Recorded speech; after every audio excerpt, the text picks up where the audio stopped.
Welcome to Bitstorm, a comedy game design podcast by two guys who know nothing about comedy nor game design.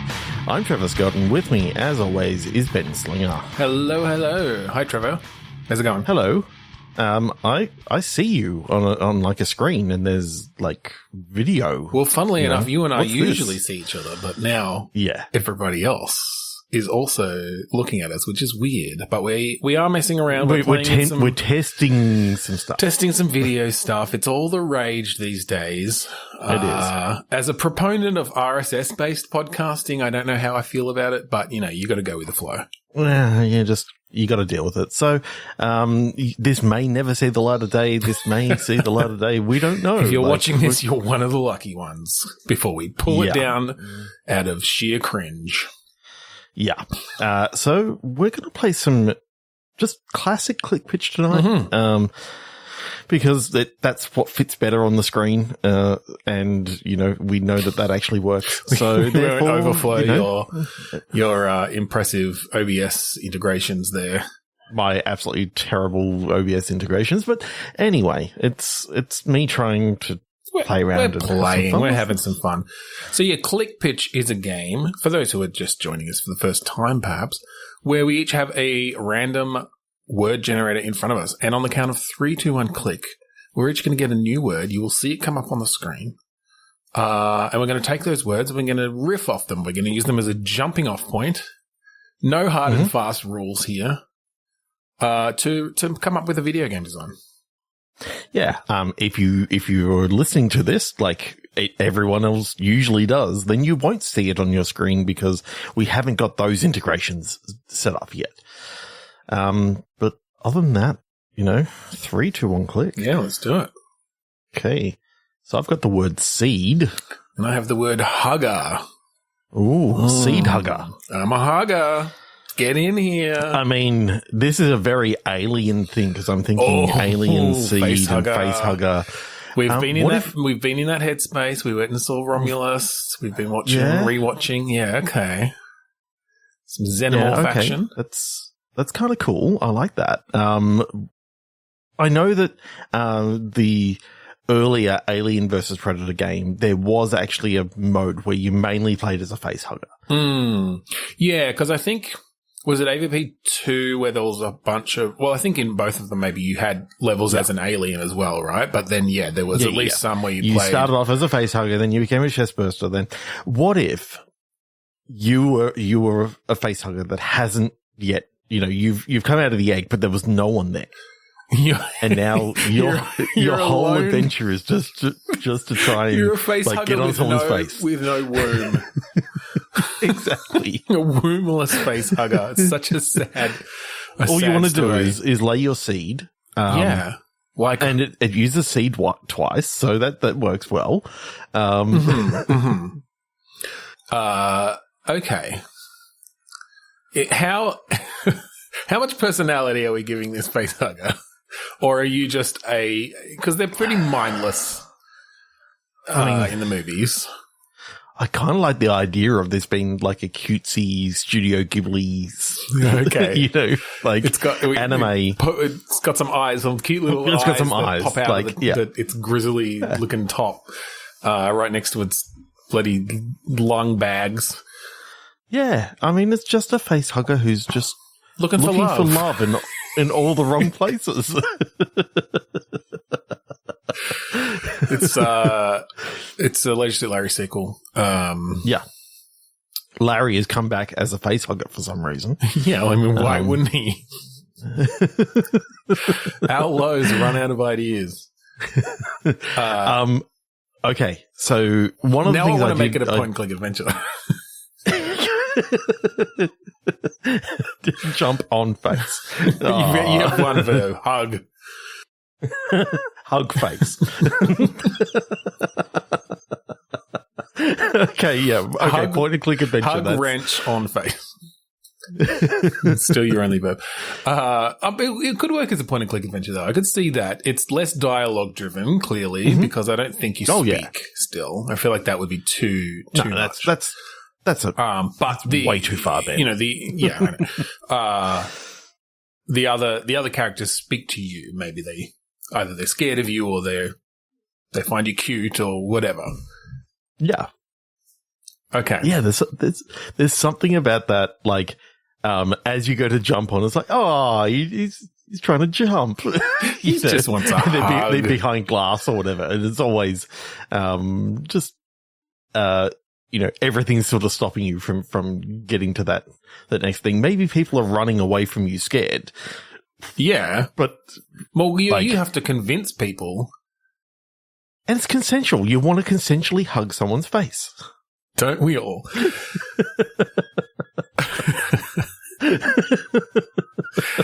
All right, I reckon we move on from that one and do a 3-2-1 click. 3-2-1 click. Okay. I have the word monthly. And I have predicament. Oh, a monthly predicament. Is this about paying bills? Oh, yeah, it could be. Could be. Or like, yes, so you're a face hugger and you you haven't paid your hug subscription, so no more hugs for you. Yeah. No, so, okay, I do like that monthly or like a predicament. Could this be like a monthly protection from, organized crime or something that you're having to get money for? Some sort of having to manage your time. If you don't want your face hugged, you got to pay the protection money, because then they make sure that your face doesn't get you don't hugged. You don't want Larry LV426. You don't want Larry to hug your face. Larry is the muscle of the organized crime. Yeah, Larry hasn't had a hug for months. He's getting lonely, so pay up or Larry's going to hug your face. And he's just a guy with big hands. It just looks like face hugger hands, but like what he usually does is hug your face and then squishes it. Yeah. I think that was implied. Yeah. Yeah. Yeah, he's just a big guy. Yeah, okay. I like this protection sort of thing. Yeah, and the monthly predicament is the fact that, if you don't pay, that everything's going to go down, but game you're over, trying man. to Game over. Exactly. In many ways. So I think, I think this is kind of about time management, resource management, maybe like the gameplay is on this cadence, this monthly cadence, and it's maybe almost about how far you can get. While obviously we're revealing probably story aspects and different things in there, or like meeting new characters, which gives you new opportunities for raising money in different ways, making money in different ways. Yeah. I really like that. I'm just trying to think. Obviously Larry is going to be a massive character. He comes in all the time. And I mean, he's the enforcer, so he's not even the guy who comes in to collect the money. He's just the guy that turns up when you haven't paid like quite the right percentage in a little while. Mm-hmm. No, it's Max. Max who comes in. I don't know. I came up with Max. Max Power? Yeah, Max Flower. He doesn't like his Max Flower. It's too cutesy for him, but he has to use it. His mum gave him that name. Passed it down to him. So comes from a long line of flowers. Yeah.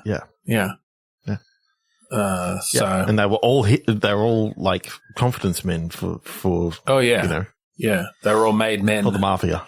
Yeah, totally. Max comes by with Larry.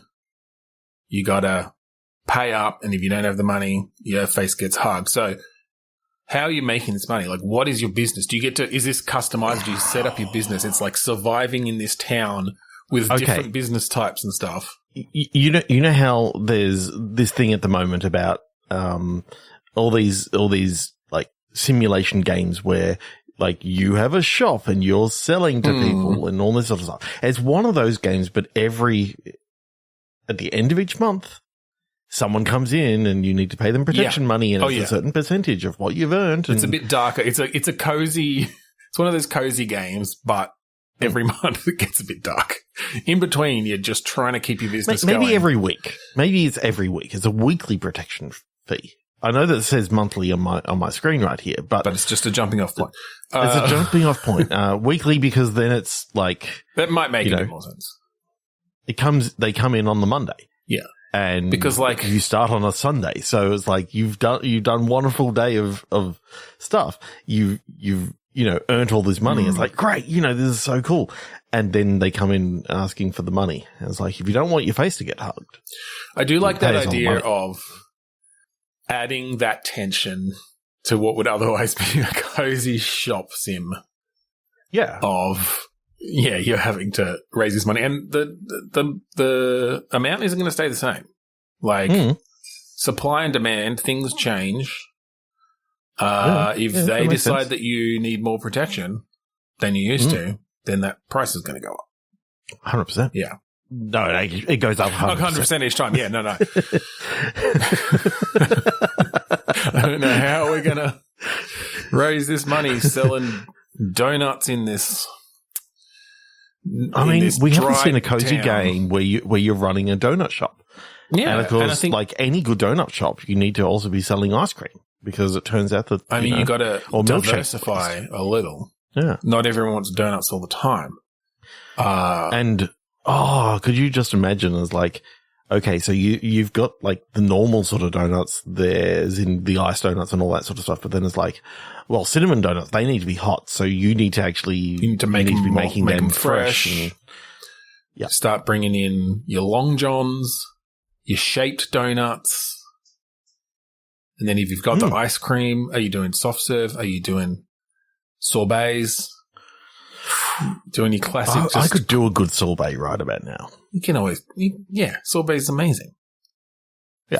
Fresh, clean, refreshing. Yeah. That's kind of implied with fresh, but you know what I mean. Yeah. Fresh and then refresh. Okay. We've got a quick poll. What is the best flavor of sorbet? Just you and I is the poll? Yeah, just you and I. That's the poll. I do like a lemon. A lemon usually is my go-to. Lemon, 100%. Yeah. There we go. Yeah. 100% poll. There you go. Right to the top. Yeah, 100% poll. You never see that. No. When was the last time you saw that? No. Okay, 3, 2, 1, click. 3, 2, 1, click. All right. Okay. I've got postcard. Okay. And I have MAID. MAID.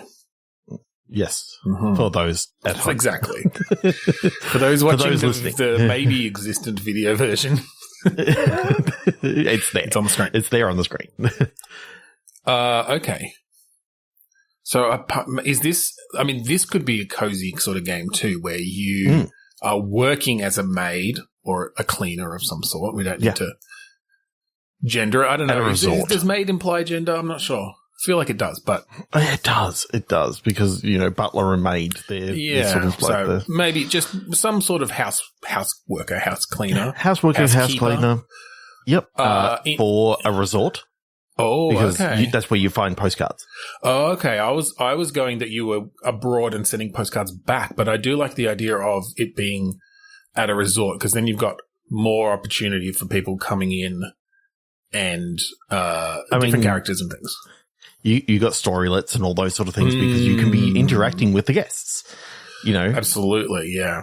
Throughout the day. And, you may start out having to just clean a room and, what you see in the room can change depending on what happened between the people. Yeah, I think storytelling through cleaning rooms, that's where a story will kick off. It's not the only gameplay. No. But that's where you will usually find the thread of a story is, something's happened in this room. Like, what is what this I even stain? love is you may be working on all these rooms, right, in this hotel or whatever, but your family actually owns the resort, so you're actually just helping out from the point of view of so nepotism. Everyone here is well paid and all that sort of stuff, but you're sort of at the top because of nepotism. Head housekeeper. Yeah. I kind of like this idea.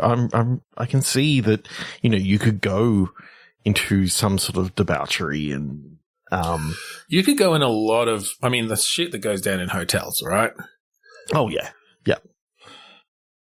Yeah, you could go in a lot of different ways. There was a game I saw recently. I don't know if it's out yet. I saw the trailer for it that looked cool, which was sort of a maid working in a hotel solving a murder. So you could go down that route. You could have those stories in there. But I think you could do a lot of low stakes stuff as lower stakes. I like the idea of a more low stake, but you're finding out about some more people, and you may learn a bit more about. You may meet the partner of your dreams, like doing this. Like, yeah. Well, and I think you said storylets. That works very well for this sort of thing. I think where you can set up story paths that have particular types of characters then that you're creating that you can then build upon. Like, it's like, oh, okay, I did this little story and it created a character that essentially got tagged with a romantic interest. And now you've got a bunch of other... You had to meet cute. Yeah. You had to meet cute where they bumped into you as you were carrying in a whole heap of towels, and then they helped you pick them up, and that was. But what I love about storylets is you could do that in a way where it selected any of the hotel guests for that to come into that story. As long as any of the hotel guests who don't yet have any other sorts of tags essentially attached to them, it's like, okay, you went through the story. Here's the choices you made. All right, that's ended up with this hotel guest being tagged with a romantic interest. Now, they may go through their whole stay and leave. Nothing happens. You might not get a story leading on from that. Or you might get one that comes up, which is, the prerequisite to that story is, if there's someone in the hotel who has a romantic interest tag, cool, we can lead on from that and it can go in different directions. Maybe you have a fight with them. Maybe you go, end up staying in their room. Maybe it's lukewarm and they leave and nothing happened, but you've had an interesting connection. Maybe you find drugs in their room and you get them arrested. And it could be one of those things of, do you fall in love with this person, or do you, they're a drug smuggler, you got to get rid of them. And so I love that idea that you can then create stories that can come from so many different places. And as long as you're kind of, the more little niches you fill, the more branching you get, or the more options you get for how a story might go, or the more reactive it seems. So, in you find drugs storylet, you could have different choices or different paths there as well, whether they're a romantic interest or not. Maybe there's different paths for whether you've had a previous run-in with them and you've already got an antagonistic relationship with them, right? Yeah. Obviously, that creates a lot of work then to maybe create these different options, but sometimes it could even just be, the dialogue's slightly different, or there's an extra choice, which can lead down a different path if they've got a particular tag, or... Yeah, I really need to write a storylet game, because the options around that always appeal to me. Always appeal to you, and just like me with AI, it's all really appealing with all the prerequisites and all these sort of things. Yeah, yeah. The way that sort of story graph fits in is so cool. Okay, let's 3 to 1 click it. Yeah. Logger. Companion. Okay. So, I mean, we've sort of had the cozy games this episode. And so someone, in a cabin up there working to log a forest the old fashioned way with his axes and his saw and his whatever. I feel like we've done a game similar to that maybe, but. Yeah. What if he's not only a logger, but he's also a blogger? Ooh. So he blogs about his time, doing this sort of thing. He's one of these back to basics, vloggers, but essentially influencers. Okay. You have to set your camera angles, make sure you're lit well based on the time of day that you're doing your wood cutting. Yeah, make sure you lit well, unlike me right now, where I look kind of darkish. Whereas I think I've got my light too bright. So. We're learning. We're working on it. Yeah. Yeah, I like that. Okay. And then companion, is that your little forest companion? You end up with like a chipmunk or something?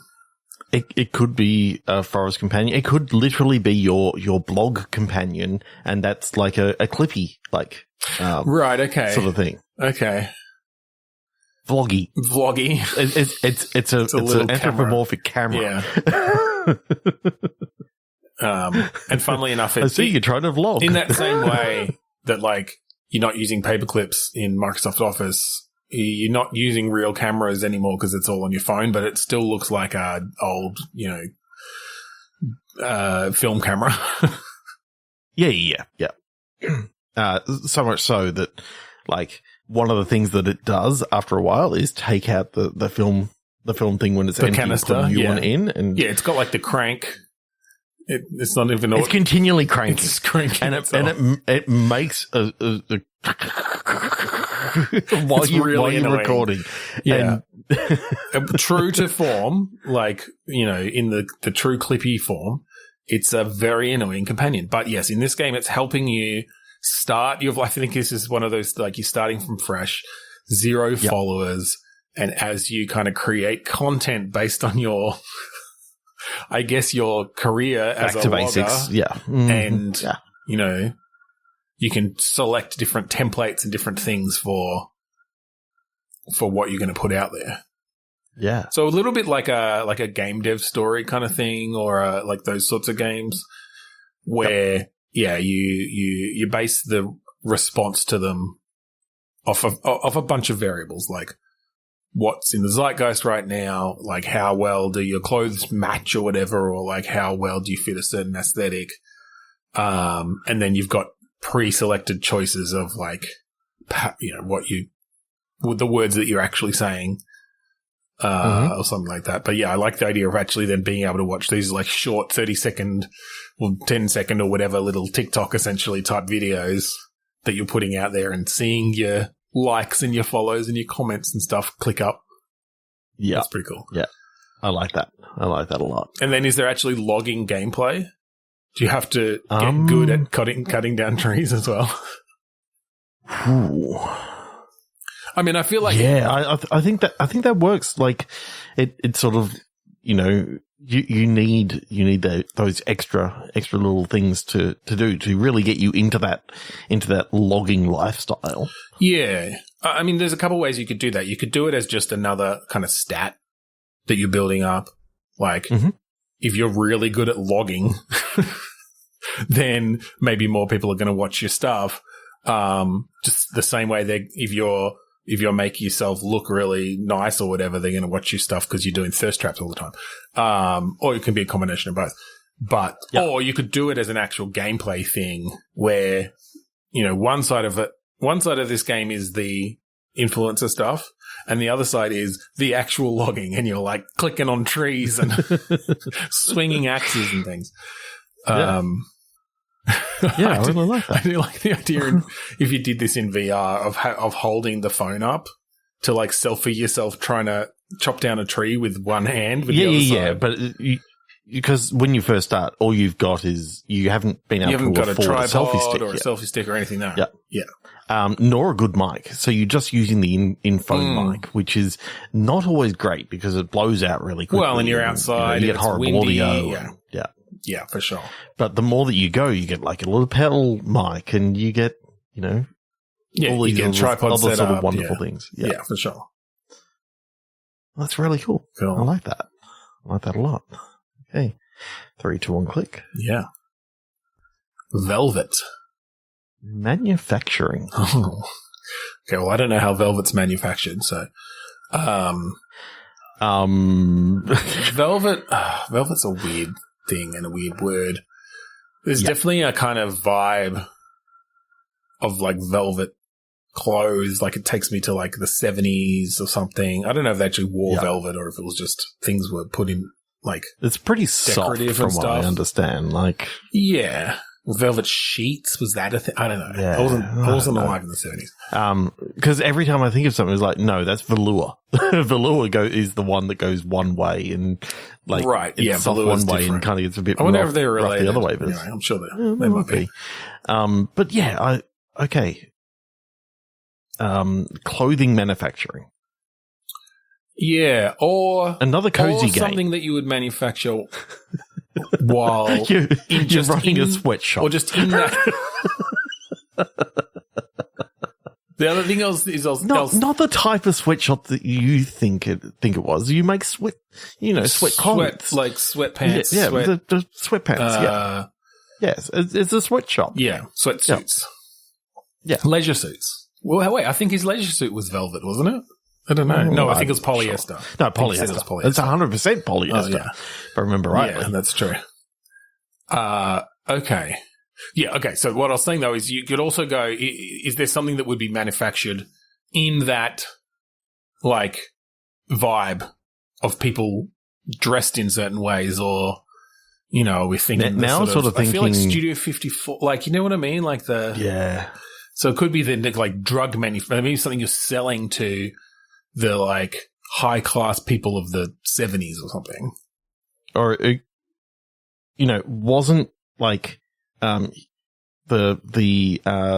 maker of Playboy's, like, jacket, like his robe. Yeah. His robe was Hugh Hefner. Velvet or... Yeah, maybe. Yeah. So, yeah, that's the sort of vibe it gives me, right? Like, the rich people of the 70s. Back when being a millionaire was the same as being a billionaire these days, basically. Yeah. Unattainable by anyone except for, like, the elite and the 0.01%. So what are we manufacturing for them then? Or maybe it's just it's manufacturing a bunch of stuff where you have to decide. You're trying to set robes, sweat, velour, bunny not velour, velvet tracksuits, all these sort of wonderful, things that you would normally make in a sweatshop. I do like the idea of that's specifically for tracksuits and those sort of things, not the bad connotation of sweatshop. Although we don't really pay that much for labor in this game. I mean, that's one of the choices you can make if you want to make a profit, more of a profit. I do kind of like the idea of a game, and I don't know how this would actually play out in gameplay, but where you're essentially setting trends by selling things to the uber rich, and then you start seeing out in public people imitating that because they want to look like the stars, and like seeing the way that those trends filter down and having that kind of be a big part of the gameplay is like, I mean, I guess that's just fashion in a sense, and I don't know anything about fashion, and so I probably wouldn't make a good game out of it, but. I mean, if you could get a system like Spore, where you could sort of build, build different clothing, really fucked up clothing. But I mean, if we can get a good cloth sim that takes into account like your seams and where you've sewed things, and I do like the idea of having to put together the clothes, and then there's just like a mannequin, and you just drop it on the mannequin and have to try to make it fit. That's part of the gameplay, is getting it on the mannequin. I mean, as soon as you said seams, I'm like, oh god, working with seams in Blender is a absolute bitch. Like UV unwrapping. Oh no, this.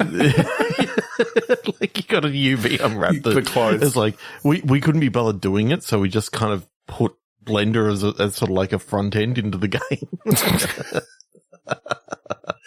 Well, I mean, it would be really interesting because the way that clothes have to be made right on a pattern and then sewed together so that they form essentially form a 3D covering of a body, a moving thing. Is kind of cool. Like, you could almost imagine aspects of a puzzle game there of like, here, you've got these pieces which, it's not clear how they fit together. Where do you sew them? And you don't get to see the finished piece until you've selected where all the actual seams are.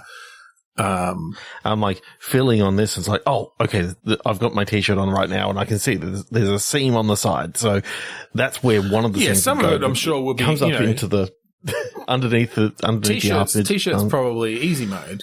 But as you get further on into these like fancy suits, dress shirts and dress shirts and dresses, and that'd all in velvet, by the way. Oh, it's only velvet. From what I hear, velvet is a complete. We found the perfect shader for velvet, and so all of our clothes are velvet. What's a shader? I reckon we go one more. All right, let's go one more. 3, 2, 1, click. Lamp. Ultrasonics. Oh, it's one of those annoying lamps that, has sort of like a buzz, but it's, like a high-pitched whine kind of thing. High-pitched whine, and I prefer a high-pitched champagne myself. Yeah. You're working in this office and you just hear. Oh, okay. It's about trying to find the one lamp. That one lamp in this whole office that you're the only one who's bothered by this. So the whole game is just like, it's in VR, so you can 100%. Guarantee the stereo sound. Yeah, and you're just turning your head, and you're having to like deal with people coming to talk to you, and like get out of conversations as quickly as you can, because you lose track of it, and then you just have to smash every lamp you think it is. But if you smash too many, you get in trouble. fired. You're at work. Like, you shouldn't be going around smashing lamps. One, maybe you can get away with it. Maybe you can be like a cat and you sort of knock it off just with just a little tap. A little love tap. Yeah. But, no, I think that would be so infuriating. You'll have to have settings in there for like how old you are, because you know how like as you get older you can't hear those higher frequencies, but you need it. It's like the whenever you log into a game and you get the slider for the gamma, like for the brightness control. It's like make sure you can only just see this one and you can't see this one at all. You have to do that, but for sound. It's like, okay, slide this until you first start hearing this sound, and then that's the setting that we go for. Calibrate it to the right at the annoying edge of your hearing. Exactly. And it's also calibrated to what you're listening to it through. Yeah, well, exactly. Yeah, for sure. You'd need that too. Because if you've got headphones on with your VR headset, it's very different to if you're just relying on like the speakers, for sure, off the headset. Yeah. So that would be an interesting thing actually, to really rely on stereo sound and 3D positioning, 3D sound. To have to find something that's with that, particularly with that subtle a sound. I mean, and then it's one of those things of it needs to be annoying enough that your character goes, oh Jesus Christ, I can't think until that sound is gone. And so your only thing is, are there other tasks you have to do in between? Yeah. So it's like, okay, I need to deliver this memo to someone's desk over there, and so it means you're going to start losing track of it while you're doing that, but you've got a time limit on it. So you're having to sort of, it's like, oh, I've got to go do this thing, but as I went past this hallway, I heard it get louder, so I know it's got to be somewhere in that direction, but I can't check it until I've done this other task and I can come back. Yeah. And then you find you're on a time crunch. And then you find it's someone's like hot desk lamp that they moved from desk to desk. So the next day, you didn't have enough time to get find it then, but it's moved to a different spot today. So it's like, okay, who isn't in the same desk today? Oh, and then there could be an Gerald is like, he's now hot desking, somewhere else, and Fiona's not in today, so it's not her. Like, and Frank wore his glasses today, so his light's not on. He only needs that when he needs to, look more. When he's using his reading glasses. Yeah. So you have to. Because unfortunately he's only got sunglasses because he accidentally sat on his other one. So he's got basically shades. Or you have to, you have to break his other one so he uses his sunglasses, and then he needs more light. Yeah. To be able to see. Yeah. Because you just can't hear the hum today. I got around I had the right idea, and I had your idea as well. Like, I just I went at it too early. Anyway, I think that's good enough for tonight. Let's call it there. So thank you for joining us this week on Bitstorm on the potentially inaugural video version of our podcast. If you go to our YouTube channel and it's not there after listening to this, maybe we didn't like how it came out. Maybe we'll try again next week. Or maybe I decided to fuck it. This is our 400th episode thing, and you can all get fucked. This might be our amazing 400th episode spectacular that we didn't mention until the outro. No, I'm talking about the fact that maybe we'll just go. Video. Yeah, video is just the 400th thing, and this is us practicing. This is practice. So this might be practice. I don't know. If you're watching this, then it probably wasn't practice. Well, if you're watching it clearly wasn't practice. If you're listening to it, this bit was probably being cut out. So we'll see. But thank you for joining us. I don't know. It depends how lazy I was. Yeah. Thank you for joining us this week on Bitstorm. If you would like to find our previous episodes online, you can go to podchaser.com/Bitstorm. We should build something into the little OBS thing to flash it up on the screen. I don't know. We can probably put a link in YouTube. I'll set a button up so I can just do different things. But yeah, you can go there, leave us a review, listen to our previous episodes. Check it out. Yeah, and you can also check out the song that we play at the start and end of each episode. Sorry, I was looking at something on OBS and I got my head in the wrong place. Mm-hmm. The song that we play at the start and end of each episode is called Mount Defiance, and it's off the album Containment Failure by the band Kuradust. You can find it at kuradust.bandcamp.com. And yeah, it's all free. You can just download it and listen to it. And listen to the album we self-produced 14 years ago. Yep. All right, so thank you again for joining us this week on Bitstorm. I'm Ben Slinger. I'm Trevor Scott. And I'm Larry, and I'm going to hug your face. Bleh.